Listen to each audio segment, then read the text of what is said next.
Les séries télé rendent hommage à son univers glamour, les pubs et les émissions aiment utiliser son côté pop.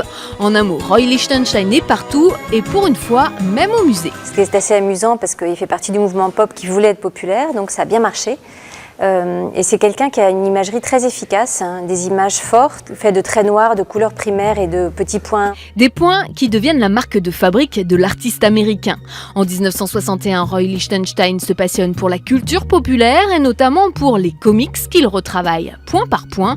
Le point Benday. C'est tout simplement l'agrandissement d'une bande dessinée, où les plans de couleurs sont pour des raisons économiques composés de petits points plutôt que d'aplats de couleurs.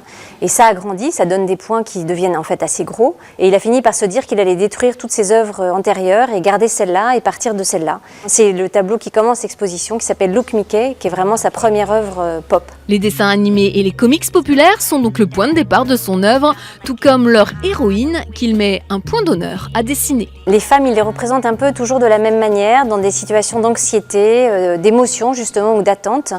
Et il caricature un petit peu la position de la femme au foyer aux États-Unis dans les années 60, véhiculée notamment par les bandes dessinées et par les magazines de mode.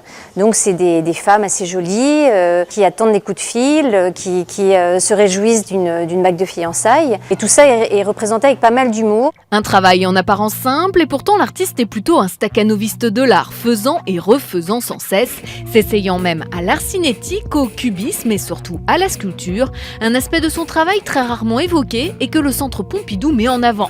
Enfin, avec Roy Lichtenstein, la sculpture s'apparenterait plutôt à de la peinture 3D. Mais c'est vraiment de la sculpture, même si c'est pour certaines du dessin dans l'espace, c'est des sculptures qui sont pour la plupart assez plates.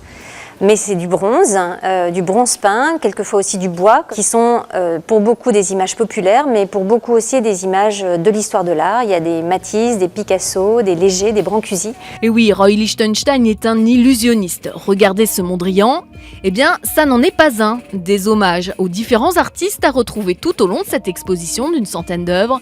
Roy Lichtenstein, point par point, c'est un délice.